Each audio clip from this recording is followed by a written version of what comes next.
start in the 49-year history of the team. Harold Carmichael comes into this one having caught 474 passes in his brilliant career. And Ron Jaworski has thrown 86 touchdowns and has led the Eagles into the playoffs and Super Bowl last year. Here come the Eagles with a brilliant defense against the Minnesota Vikings. It should be a dandy. CBS Sports presents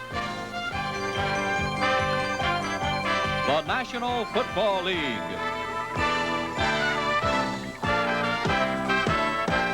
Today, the Philadelphia Eagles versus the Minnesota Vikings.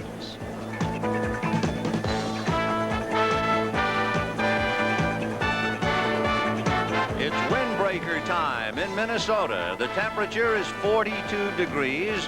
The wind out of the northwest carrying a small knife with it at 32 miles per hour. And they tell me it'll gust up to 45 before this day is through. And just to complicate matters, there's a 20% chance of snow flurries today.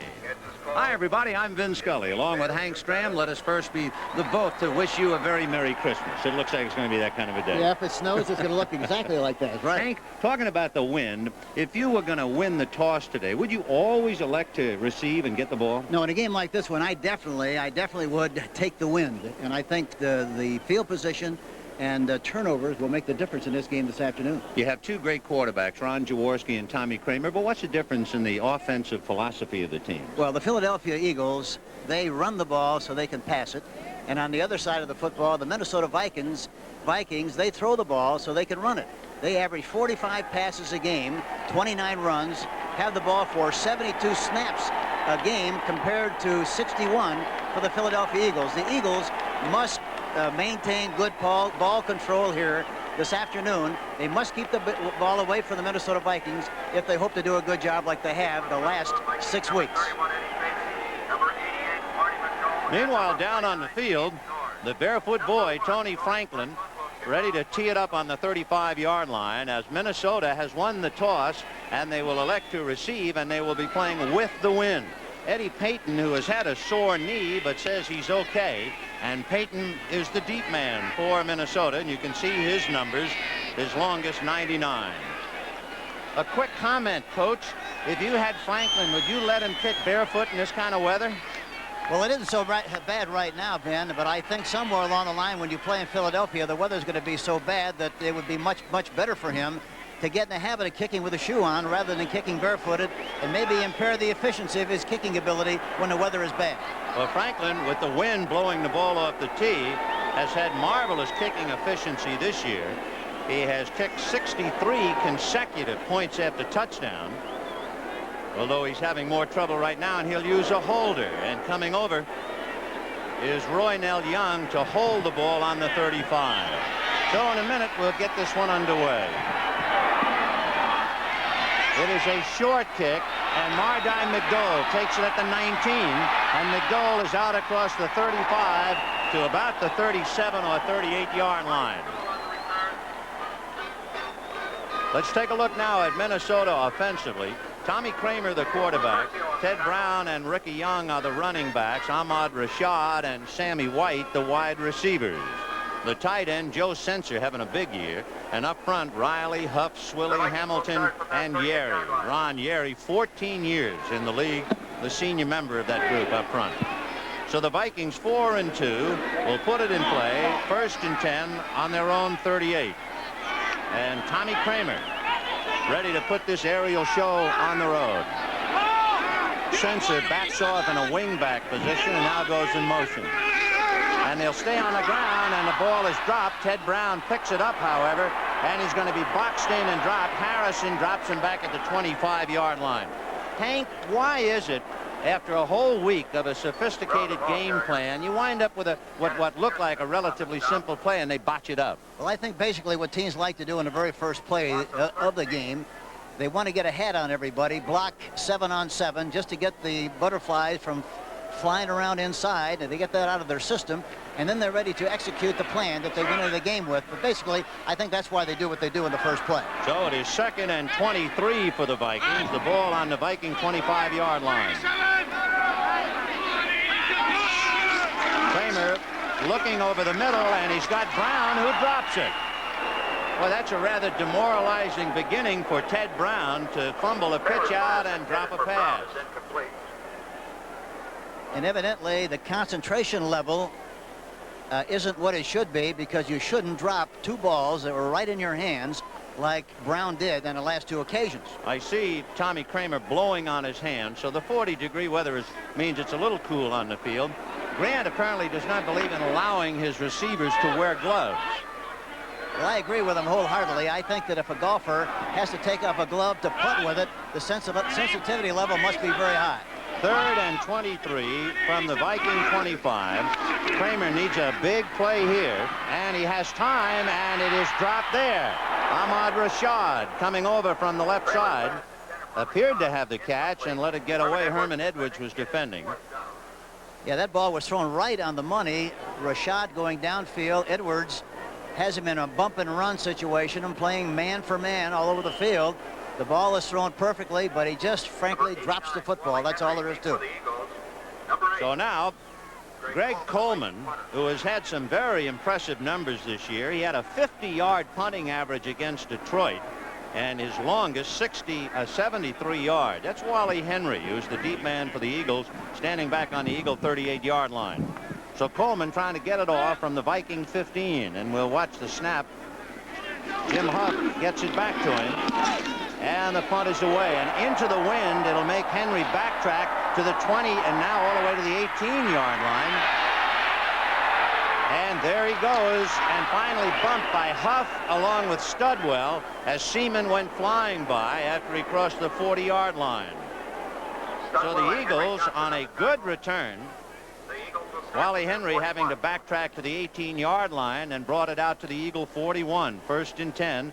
Here's the way the Eagles will go with Jaworski, Montgomery, and Oliver, Carmichael and Smith, the wide receivers. Up front, the tight end is Keith Krepley. Then you have Walters, Payroll, Morris, Baker, and Sizemore.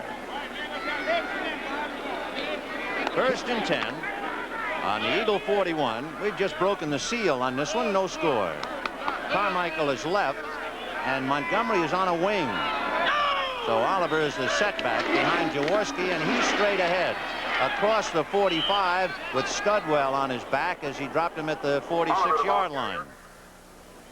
Here's the way Minnesota stacks up defensively. A three-man front, Mulaney, White, and Martin. Then you have Blair, Seaman, Studwell, and McNeil, the 4 linebackers, with Turner starting instead of Walt Williams at the left corner and Willie Teal, Kurt Knopf, and Tommy Hannon, the free safety. 2nd and 6 on the Eagle 45.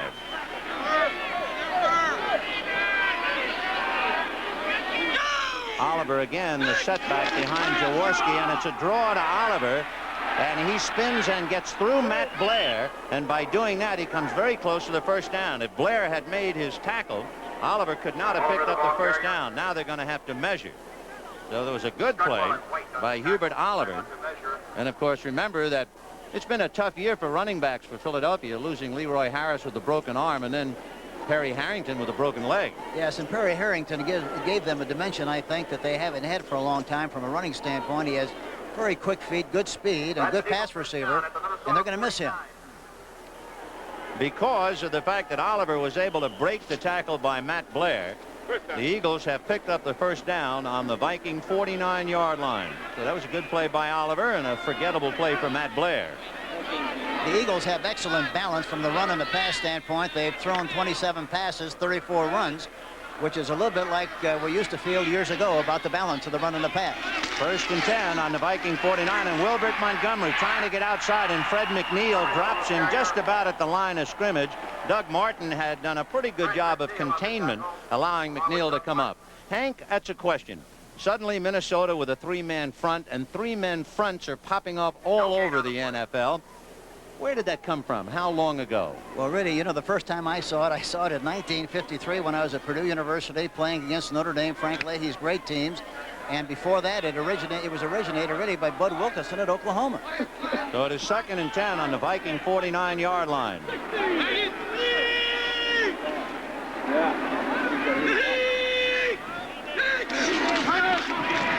Jaworski looking to the right side, and he's got Carmichael, and they box him in as he fights for the first down.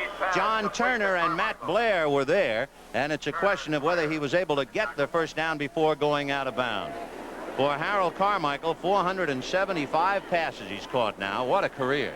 And here's Jaworski going back, setting up rather shallow, throws the ball outside to Carmichael, who fights desperately for the first down, but it looks like he might have just missed it, even though he tried gallantly for the first down. He missed it by 1, so it's 3rd and 1. The ball is just shy of the Viking 40-yard line with 11:45 left in the first quarter and no score. Carmichael is going to come left this time, but he's going to be in the slot. Smith wide left with him, and Prefley, the tight end, on the right side. Wilbert Montgomery breaking through across the 35, dropped down about the 32-yard line. Tommy Hannon cut him down underneath, and Montgomery just churned for a couple more. Hank, what is the basic formation that has ruined the 4-man line? Is there one formation offensively that scrapped the 4-man front? Yes, I think the I formation has had as much to do with putting a lot of pressure on the 4-3 than any other formation, because it's a great cutback formation, and you had a great opportunity to get the middle linebacker going one way and cut back behind him. 1st and 10 on the Viking 32-yard line. This started on the Eagle 41. The deep man is Montgomery.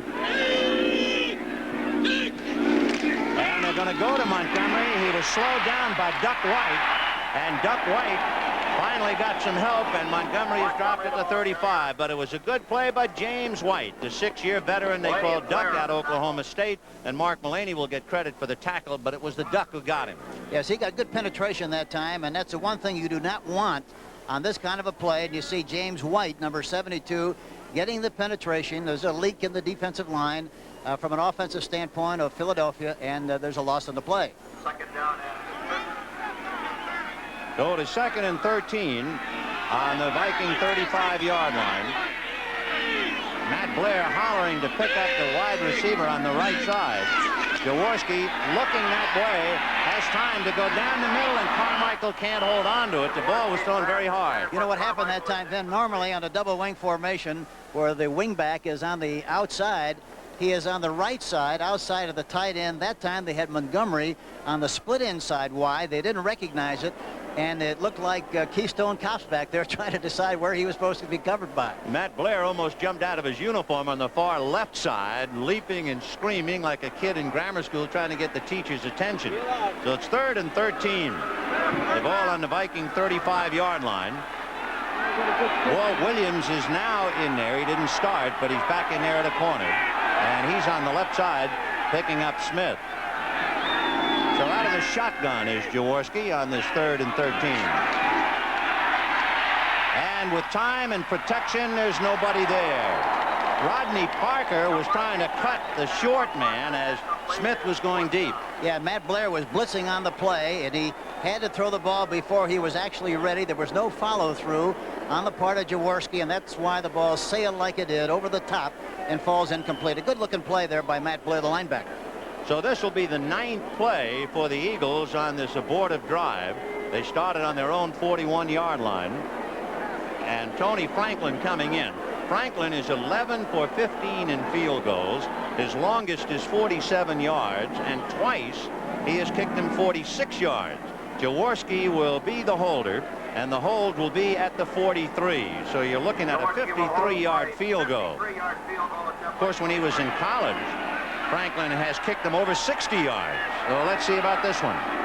The hold, instead, it's a punt. And Franklin punting and kicks it out of bounds around the 20-yard line, the 21-yard line. What about that one? Well, that's a pretty good gimmick, because he has the ability to punt, and it gets everybody up on the line of scrimmage, and if you get the punt beyond everybody, it's going to roll, and you get a good situation as far as field goal position is concerned. Field position, I said. And he couldn't kick the ball into that 40-mile-an-hour wind. There's a timeout on the field. You're looking at a remarkable new V8 power system for 1982, and only Cadillac has it. HT 4100 with digital fuel injection, 4-speed automatic overdrive, and V8 smoothness. The new HT 4100 is standard on Fleetwood Bromes and DeVilles, the front-wheel drive Eldorado, and the top-of-our-line Seville. Whichever model you choose, Best of all, it's a Cadillac. Can't let go, can't get enough. That an amplified human voice can shatter a glass is remarkable. That a cassette recording of that voice can shatter a glass is amazing. But after 1,000 plays, can the same cassette still shatter a glass? It can if it's totally new Memorex. Now even after 1,000 plays, reproduction so true, we ask, is it live or is it Memorex? You're looking at Bud Grant, the great coach of the Minnesota Vikings, who at one time was drafted and played for the Philadelphia Eagles. He was a first-round draft choice by the Eagles in 1950, and he was the #2 receiver in the league in 1952. And the other thing about Bud, he was a great basketball player, too, you know. Yeah, the Lakers drafted him. All right, 1st and 10 for Minnesota. The ball is spotted on the Viking 22-yard line. It'll be the second time they had the ball. The first time they got it, they lost 13 yards. Cleveland leading New Orleans 3-0 in the first quarter. Now let's see what Tommy Kramer does. Senser backs off into a wing on the right side and now is in motion. Kramer looking to the left side to Ahmad Rashad, and Herman Edwards bumps him out of bounds at the 27-yard line. So Rashad making another reception, and what a career he's had. Ahmad Rashad has caught at least one pass now in 68 consecutive games. Let's take a look at Philadelphia defensively. The big three, Dennis Harrison, Charlie Johnson, and Carl Hairston up front. The four linebackers, Wilkes, Chesley, LeMaster, and Robinson, with Wilkes playing for Bunny. Roynell Young along with Edwards, Logan, and Wilson in the backfield. So a pickup of 6 on the pass. That makes it 2nd and 4 from the 28. And it's Ted Brown fighting his way to the 30-yard line. He picked up 2, and that'll make it a 3rd and 2. You know, you always scout the other team, Hank. Do you ever scout yourself because you might fall into a trap? Yes, I think it's very important that you scout yourself. We did that every week. We wanted to make sure we knew what we did so we could anticipate what the opposition felt we might do. And for that reason, it's a very, very important part of the planning and the direction of a professional football team. And the same is true in college at all levels of competition. Well, it's 3rd and a long one now from the 30-yard line. Senser and Bob Bruer, another tight end on the left side, and out of the eye with Brown the deep back, and it's Brown battling for the first down. It's just a matter now of where they spot it. It was very close.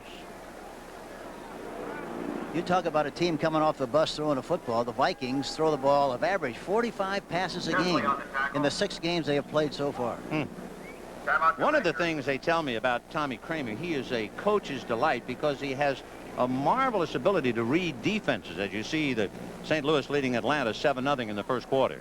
Yes, he's got great vision, tremendous confidence, and he's got great confidence in his own ability. But what's also very important, he's a great leader, and the team believes in him very strongly. One thing a lot of us should keep in mind about Kramer, in his, I think, 39 victories as the Viking quarterback, he has had 8 victories in the last 2 minutes. So he is one of the better 2-minute quarterbacks around. Shades of, let's say, Roger Staubach. Yes, that's true. And shades of the great Johnny Unitas and the great players who played several years ago.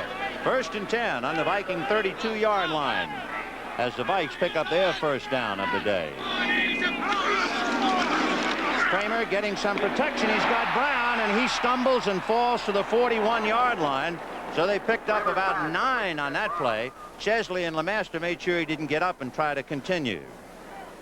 But they use the forward pass as a possession kind of an offensive scheme.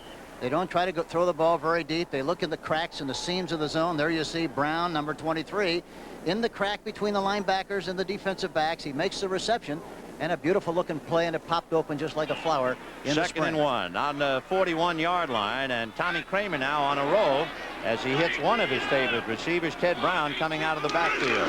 This time it's Ricky Young running into the crowd, but he might have a first down. You know, when he throws to Ted Brown, remember, Brown last week caught 5 for 109 yards. So he's an extra weapon at the other end of those passes. Yes, and going into the game, he's caught 33 passes, and the balance between the backs are excellent. Ricky Young came into the game with 27 receptions. Yeah, he's averaged 3 reception a game this year. So they got a lot of weapons up here. One reason why the Vikings coming on strong are 4-2 and figure to be a sizable threat against the Eagles' perfect record. 1st and 10 on the 43-yard line. Terry LeCount is now in there, a wide receiver on the right side. But Ted Brown looking for a hole, and they butt heads and drop him right about at the 45-yard line. Chesley, Hairston, Johnson, among others. They tried to run a trap that time with the right guard pulling Hamilton, but they didn't succeed in doing a very good job on the play. And you have to give the Philadelphia Eagles an awful lot of credit. They did an excellent job of reacting. George Rogers just busted 79 yards for a touchdown to put New Orleans out in front over Cleveland 7-3. 79. It is 2nd and 8 for the Vikes on the Viking 45-yard line. It started on their own 22. LeCount is left, and they go slot right with White inside Rashad.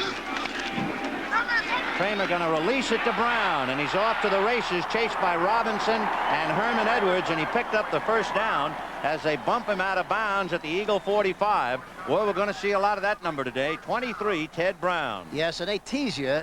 They tease you with a forward pass. They look like they're going to get the ball downfield. They wait for everybody to drop off, and then they dunk the ball out in the flat. That time to Ted Brown, who makes the reception, scampers down the sideline, and is finally knocked out of bounds, but not until after he made the necessary yardage for the 1st down. They spotted at the Eagle 44-yard line. So the 2nd 1st down for the Vikings on this drive that started on their own 22.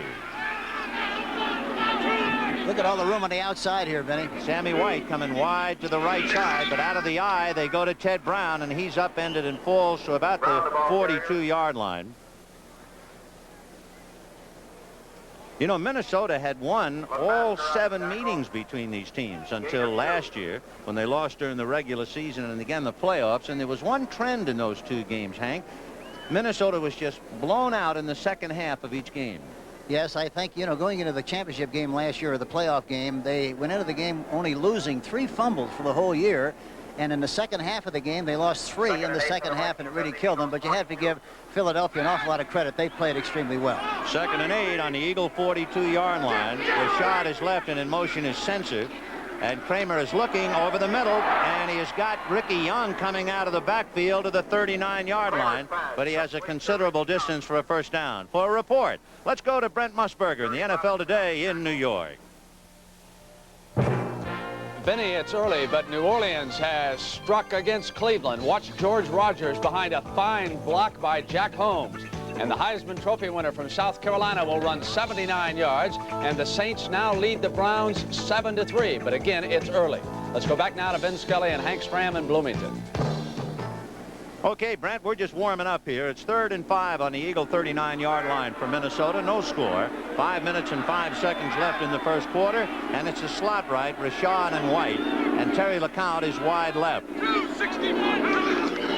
Everybody releasing, so Kramer is on his own, and it's a busted play. So the 1st whistle, and it looks like a delay of game. Too much time for the Vikings to get that play off.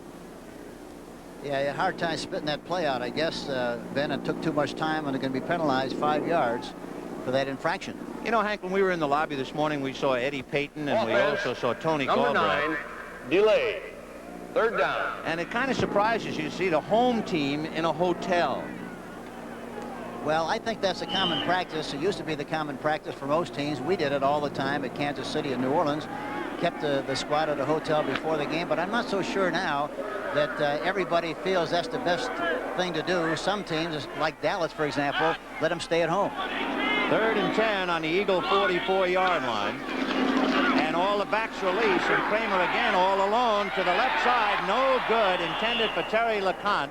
And a great play by the veteran Herman Edwards coming up from the right side to knock it down. Edwards, who's been in the league 5 years out of San Diego State.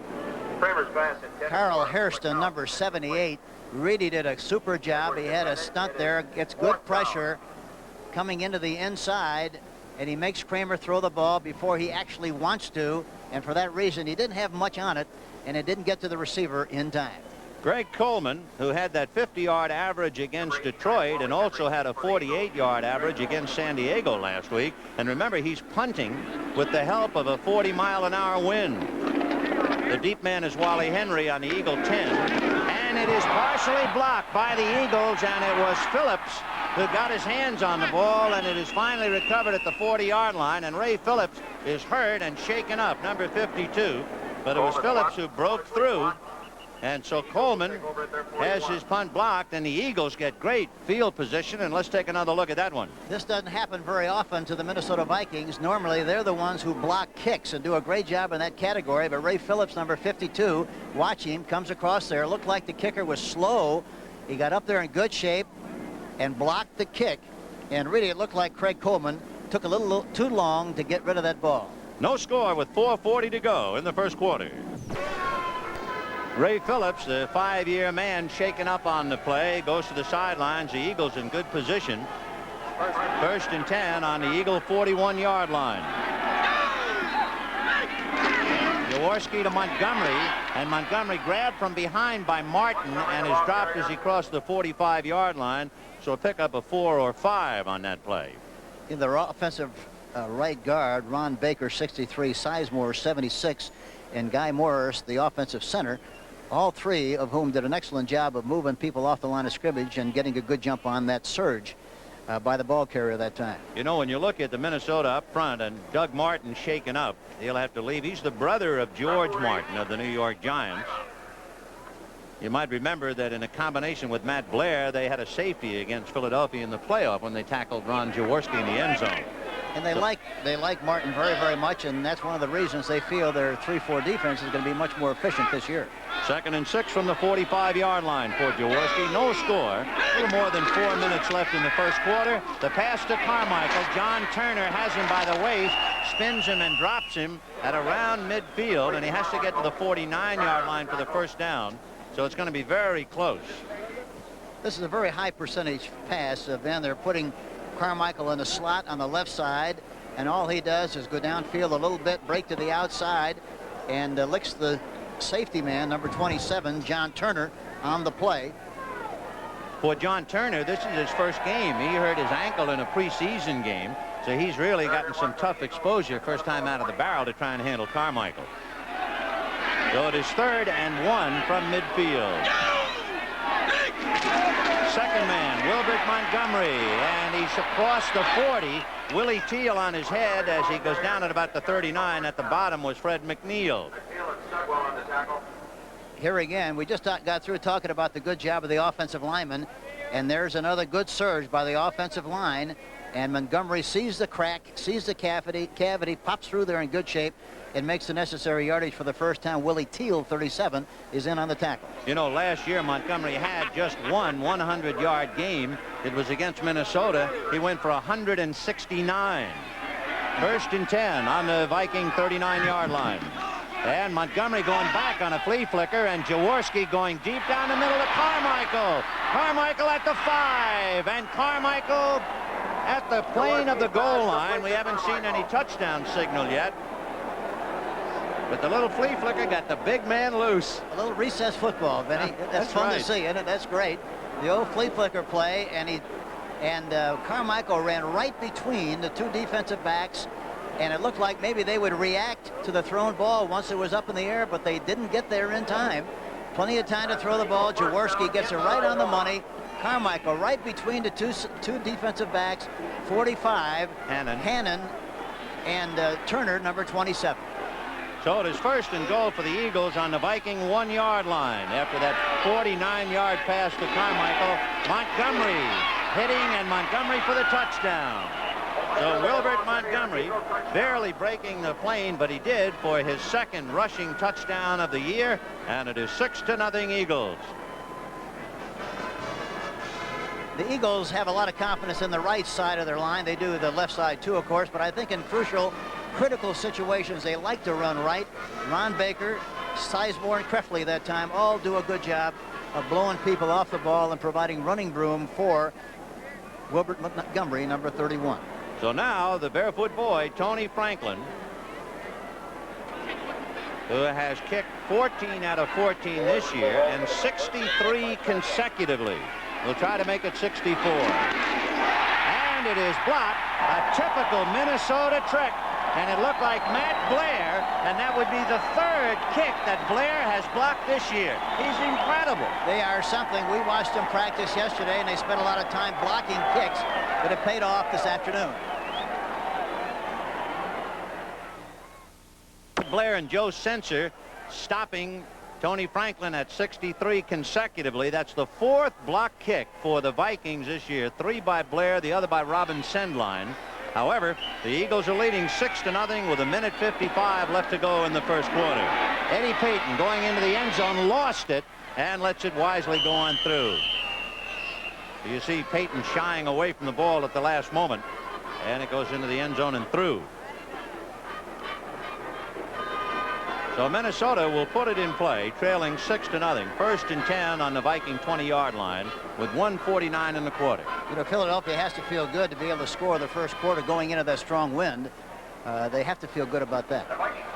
You know, one thing for Philadelphia, it figures that Jaworski is going to have a lot of time today because Minnesota is not a sacking ball club.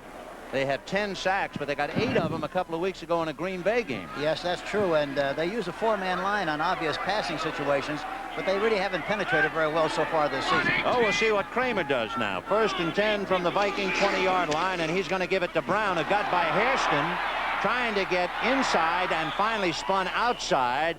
Randy Logan spins him out. So it's 6-0 here, Eagles, and let's go back to Brent Musburger in the NFL today in the Big Apple. Benny, the Cleveland Browns responded to Rodgers' long touchdown run with this drive. Mike Pruitt went in from the 8, and now the Browns lead the Saints 10-7. And let's go back to Benny in Bloomington. Okay, Brad, it's 2nd and 7 on the Viking 23-yard line. 1 minute and 48 seconds left in the first quarter. 6-0 Eagles. Sammy White comes wide right. Ahmad Rashad goes wide left, and the running backs remain Brown and Young.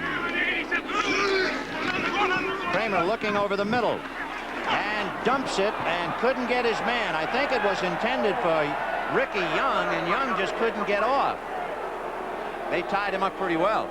Yes, that time the umpire did a good job of playing pass defense that time, and Ralph Moorcroft, number 15, I think was the umpire who kept him from making a play on the ball that time. Yeah, he was crouching, trying to get under a possible pass to Ted Brown, and here comes Young. And he was in a good stance, too. He was down in a good position to make the play. You know, that's really a tough job to be caught out there with everybody running around it. Yes, it's dangerous, too. Yeah, very dangerous. 3rd and 6 on the 24 for the Vikes. Terry LeConte goes left, and the Vikings are in a slot right. Kramer looking left, and under heat, dumps it to Brown, and Brown is going to be dumped by Bernard Wilson inside the 15-yard line. So that looked like somewhat of a busted play as the Eagles really came in a hurry. Yeah, it looked like a screen pass the way the defense got in there that time. He didn't have much of a chance. There's a stunt with the right end Carl Hairston coming in, putting pressure right in his face. He dumped the ball off to number 23, Ted Brown, but no chance to succeed on the play. So it is 4th and 15 from the 15. Greg Coleman, you remember, had his punt blocked by Ray Phillips. Now he's been trying to boot it with Wally Henry standing at the 49-yard line of Philadelphia. Coleman kicking with the wind. His fullback is Jeff Seaman, and he got it away despite the rush from Greg Brown. Penalty on the play, and Wally Henry making the return anyway, and he's going to get away from some purple, but not all of it. However, down on the field is Greg Coleman, and Coleman really was drilled that time by number 98, Greg Brown, to knock Coleman goofy. Yeah, he really did. He got a good shot at him. Greg Brown, number 98. Brown is a rookie out of Kansas State, 235 pounds, but he's 6'5", and he caught that right leg and dumped him. Yeah, that really smarts. He had no chance that time whatsoever, even to try to break the 98. fall. He lit right on his backside. Running into the kicker. First down. How do you teach a man to block a kick? Because that looked like it was certainly accidental. It was a case of the kicker's foot tying you up after the ball was in flight. You know what we did in practice? We put a big mat down in front of the kicker and had the people rush in front. You have to rush about 1.5 yards in front of the anticipated spot of the release by the kicker. so that you don't run into the kicker and get a piece of his foot. So it's 1st and 10 on the Viking 20-yard line. And the second man is Ted Brown, but they stack him up as he gets out across the 20, maybe a yard or two, but that's about all. So the Vikings not having much luck on the ground at all. So far, Young carried once for 2 yards. Brown has carried 7 times for a -1. So that tells you a lot about the Eagle defense, Hank. The Vikings just can't move the football. Yeah, it's hard for them to run the football, and you know, I'm surprised they've tried to run the ball quite a bit on 1st and 10 situations, and I think they're going to have to change that mode of operation and try to throw the ball more on 1st and 10 rather than try to run it. Well, the first quarter has become history here at Bloomington, Minnesota. The Eagles on a flea flicker to Carmichael, and then Montgomery scored from 1 yard out. Instead of moving down to get better mileage, maybe you should move up. That's not only the score, it's the Eagle record. I imagine the Eagle record is an inspiration to Minnesota, but it's also an inspiration for Philadelphia to keep it alive. Yeah, they've reached a level of excellence. I'm talking about Philadelphia, where they're taking a lot of pride in what they've achieved and what they've accomplished. And really, at this stage of the season, you'd have to say they're the best team in the National Football League because they are undefeated, plus the fact that they're the best balanced team, I think, we have seen so far as the run, the pass, the kicking, and also the defense. 2nd and 8 on the Viking 22, 6-0 in favor of the Eagles. Tommy Kramer with Ted Brown, the sole setback, and the Vikes in the slot left. Kramer releasing to Brown at the 25, chased by Wilkes, and he beats Wilkes to the 50, still on his feet and going down inside the Eagle 40-yard line. There's that man Brown again. It's like fast break football, Ben. He dunks the ball off to Brown. Able to beat Wilkes, I guess, was the big play. Well, that's the matchup they want. They try to get it back on a linebacker in the open field. There you see Wilkes not being able to make the play, and that's a tough responsibility for the linebacker. Brown just breaks it clean to the outside, makes a beautiful run, and they have great field position. And if Randy Logan doesn't get him from behind, he's going to pick up another 5 to 10. So it is 1st and 10 on the Eagle 40-yard line, with the Eagles leading 6-0, and Kramer now trying to get his ball club going. Play action fake, and Kramer down the left side to Joe Senser. And Senser is down inside the 20-yard line, and the Vikings are on a roll. And, you know, you talk about concentration. That ball was tipped that time. Joe Senser, in spite of the tip, maintained good concentration, watched it all the way into his hands. It's a play action fake, faking a draw to Young. He gets rid of the ball nicely. Watch it now. It's deflected here and bounces into the hands of Joe Senser, and they have another big first down. Senser is a kid from Philadelphia who went to school at Westchester State, and he's a marvelous tight end. So 1st and 10 on the Eagle 19-yard line. White goes left, Rashad goes right, and in motion is Ricky Young to the right. The back's release, dump off to Ted Brown, but he is belted, and the guy who hit him is Al Chesley, number 59, 3 years out of Pittsburgh. They used to call him the Bill Berge stunt man, Hank. You know, that time they had Ricky Young in motion to the right, and one of the few times Tommy Kramer threw the ball to the wrong guy, the halfback Ricky Young was really open on the right sideline. Had he thrown the ball to him, he'd have gone in for a big gain, but instead he threw it to Brown. So it is 2nd and 9 as you see the Vikings. 2nd and 9 on the Eagle 18-yard line. 12:45, so we're just starting and warming up in the second quarter.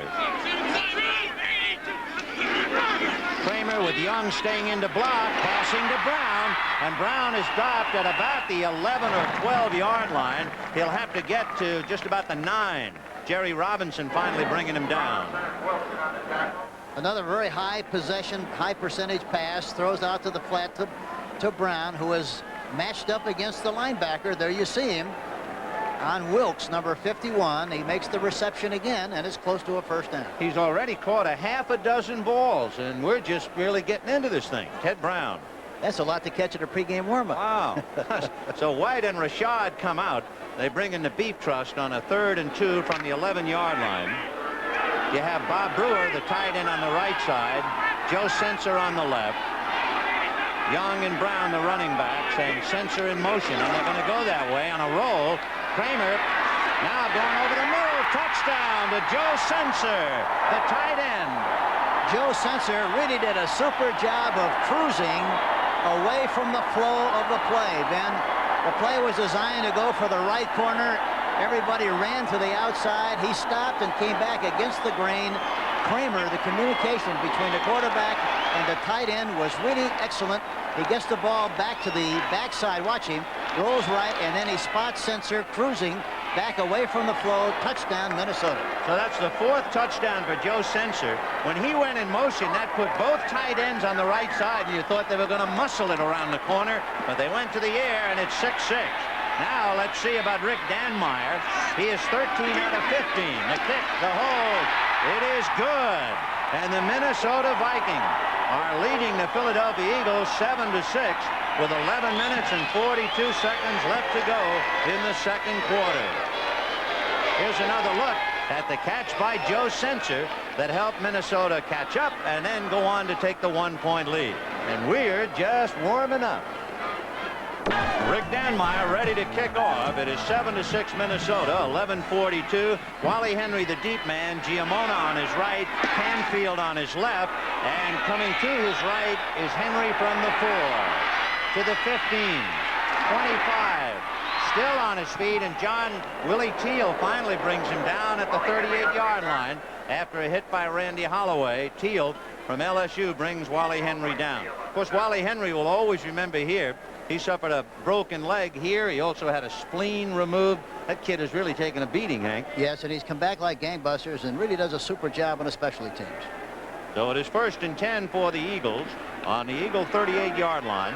This is Vin Scully along with Hank Stram welcoming you to Bloomington, Minnesota, shaping up to be a dandy. Jaworski with Carmichael inside Montgomery. So Wilbert Montgomery, a wide receiver, and they go to Hubert Oliver, and he hits at the 40 and then powers forward for a couple more, and they're going to spot the ball at the 43. St. Louis leading Atlanta 7-0 in the second quarter.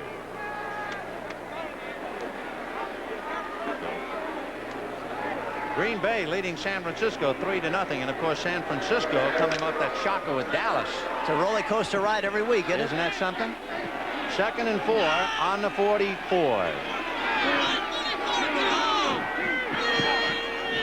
Out of the eye now with Montgomery, the deep back.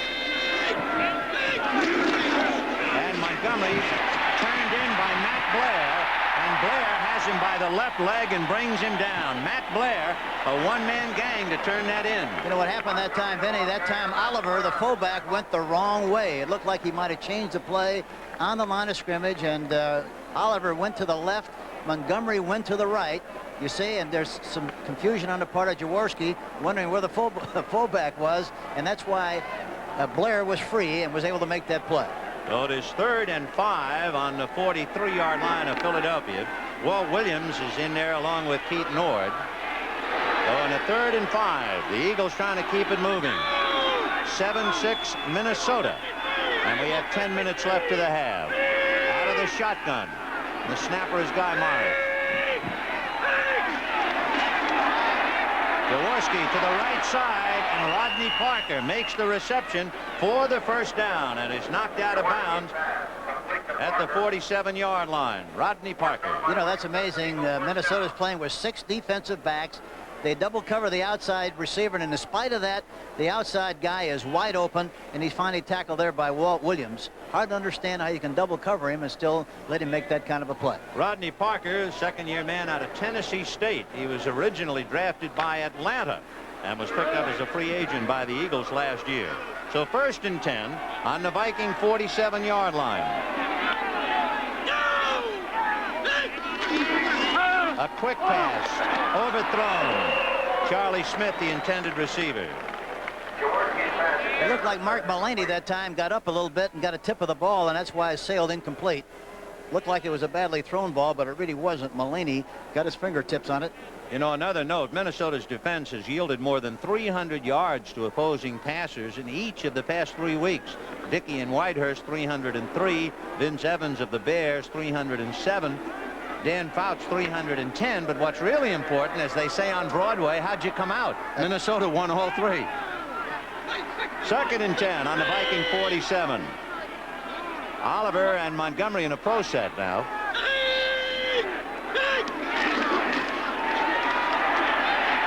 Down, and he's throwing in the hands of Duck White. So Duck White has him at the 42-yard line. A big sack for the Minnesota Vikings.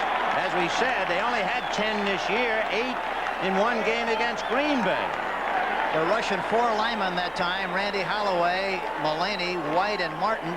They got good penetration. White, number 72, making the big play on Jaworski and making him throw the ball before he actually wanted to get rid of the football. Well, the Canadian Geese come down to Wisconsin around this time of year, so it's only right for the Duck from Minnesota to be heard from, James White. So it is 3rd and 20 on the Eagle 43-yard line. Shotgun again. Billy Canfield is in there with Montgomery. Jaworski to Carmichael, dropped at the 49-yard line. John Turner right there to make the tackle.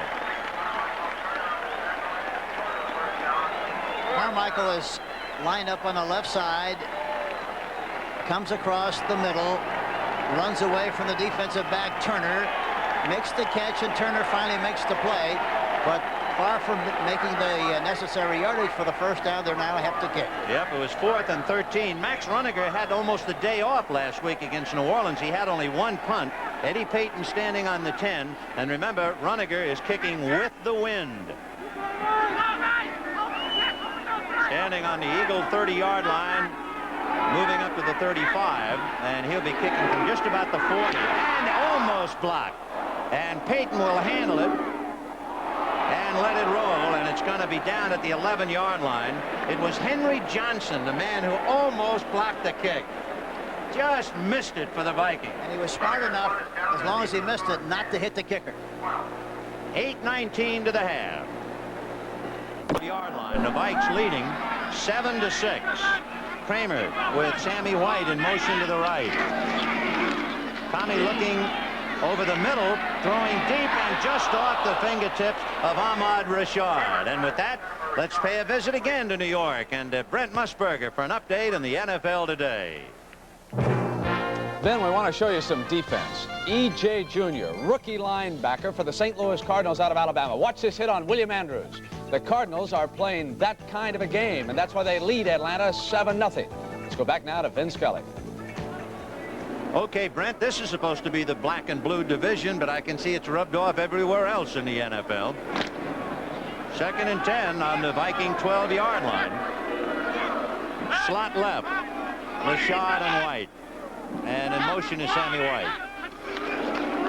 Kramer looking to the right side, a diving attempt and a drop apparently. Although maybe they're going to rule it a catch and a fumble. Let's see. The Eagles think it was a catch and a fumble, and that's what they're going to get, I think. Let's see. They're going to talk about that a little bit before they make that decision, I think. Then let's see what they call here. Now remember, his feet have to be on the ground. Yes, he has to have possession, and both feet have to be on the ground. The officials are talking it over right now. They'll come to a definite decision on it. From the looks of things, and we can look at the play again, he was diving, was Ricky Young. And in the act of diving, it'd be pretty hard to get both feet on the ground. But let's see. Yeah, it looked to me like it was an incompleted forward pass, but let's see what they call it. See, 1 foot is high in the air, so it's no reception. And let's take a moment to salute the officials. That was a great call. Referee Fred Silva, umpire Ralph Moorcroft, head linesman Frank Glover, line judge Vern Marshall, the back judge Jim Kearney, side judge Merrill Douglas, field judge Don Orr. You know, the great thing about it is they didn't go with the original reaction. They got together, talked about it, and made the right decision, and that's what it's all about. So hats off to Fred Silva and company. So 3rd and 12. 3rd and 10 on the Viking 12, and you can see Kramer's numbers. 98 yards and a touchdown. And among others, his primary receiver is Ted Brown, who has caught 6 balls for 57 yards. Cincinnati pounding Pittsburgh 13-0 in the second quarter. 3rd and 10 from the 12. Kramer on a full turn, looking for some help now. Chased by Ken Clark and throws it out of bounds. And Ken Clark chasing Kramer all the way across the field. He's 255 pounds, and he gave him a pretty good lick. Brown went the wrong way that time, number 23. Look at, he's looking to fake the ball to Brown, and Brown is not there. What happened to you, he says, Ted, and then he has to decide to run to the outside. And he always runs with the idea of throwing a football. He did not run with the idea of a running, then he runs with the idea of throwing it, and he got rid of it in time that time. So it's a 4th and 10 on the 12. Greg Coleman will be kicking from his end zone, and Wally Henry again, the receiver, standing on the 45-yard line of Philadelphia. And remember now, this kick is into the wind, and it's a low line drive that hits on about the 45, rolling back to the Eagle 40, and Wally Henry is knocked down by Keith Nord, the first man to get down there, and kick him out of bounds at about the 36-yard line. So the Vikings get out of a tough spot as Coleman kicks a line drive into the wind. Minnesota high school cheerleaders, why, they're happy, getting ready for the real winter. And talking about getting ready, O.J. Anderson has scored twice from a yard out to lead St. Louis 14-0 over Atlanta. 1st and 10 on the Eagle 37-yard line. Montgomery and Oliver behind Jaworski. Carmichael wide left. Jaworski, a lob to Montgomery at the 35, at the 30. Tommy Hannon along with Kurt Knopf knocking him down at about the Viking 28-yard line. A play action fake that time, and the linebacker who was supposed to cover Montgomery, they fake a trap. The linebacker took the bait of the trap block and was a little late recovering. Studwell, number 55, was covering not well enough, and it's a big play for the Philadelphia Eagles.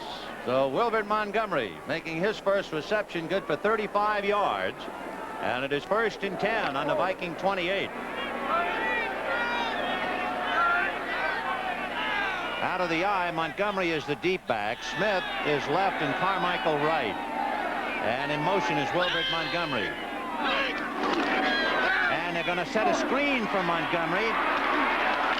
And he's going to be taken down at the 20-yard line. Studwell and Turner hit him, and the key man on the screen was Sizemore, setting it up on the right side.